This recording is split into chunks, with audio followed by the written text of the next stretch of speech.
July 8 దేవుని పట్ల మన కర్తవ్యము. మా నిమిత్తము ప్రార్థన చేయుడి. మేమన్ని విషయములలోనూ యోగ్యముగా ప్రవర్తింపగోరుచు మంచి మనస్సాక్షి కలిగి ఉన్నామని నమ్ముకొనుచున్నాము. హెబ్రీయులకు 13:18. ఆయనను ఎక్కడ ఉంచిరో నాతో చెప్పుము అని మరియ అడిగింది. యోహాను సువార్త 20:15. దీన్ని బట్టి ఆమె యేసు దేహాన్ని తన భుజాలపై మోసుకుపోవాలని ఆశించినట్లు స్పష్టమవుతుంది. అయితే శారీరకంగా అది ఆమె శక్తికి అతీతమైన కోరిక.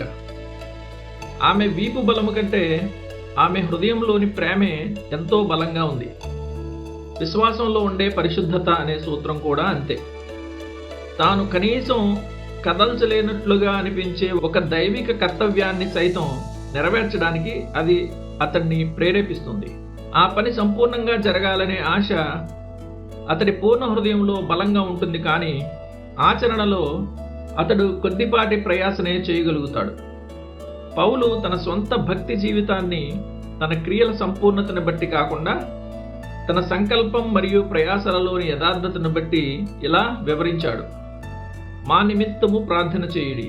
మేమన్ని విషయములలోనూ యోగ్యముగా ప్రవర్తింపగోరుచు మంచి మనస్సాక్షి కలిగి ఉన్నామని నమ్ముకొనుచున్నాము. హెబ్రీ 13:18. దేవుని పరిశుద్ధతను వెంబడించడానికి అతడు ఎంతగా ఇష్టపడ్డాడంటే తాను అనుకున్నదంతా పూర్తి స్థాయిలో నెరవేర్చలేకపోయినప్పటికీ తన వద్ద ఒక మంచి మనస్సాక్షి ఉందని సాక్ష్యం ఇవ్వడానికి అతడు ఎంతమాత్రం సంశయించలేదు.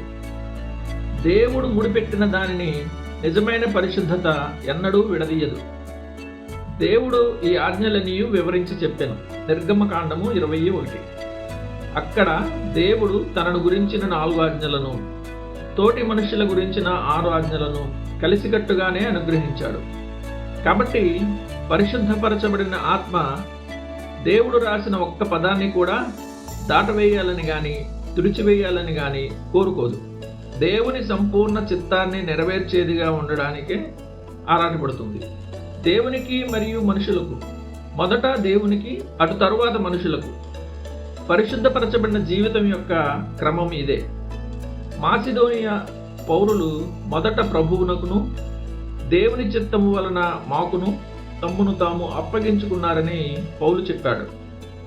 కొరింథీయులకు రాసిన 2వ పత్రిక 8:5. పరిశుద్ధపరచబడిన వ్యక్తి మొదట దేవునికే లోబడతాడు. ఆపై దేవుని చిత్తం పట్ల గల విధేయతతో తన తోటి మనుషులకు సేవ చేస్తాడు. క్రైస్తవ్యంలో ఒక ఖచ్చితమైన ప్రామాణిక నియమం లేకుండా మనం సరైన మార్గంలో నడవలేము.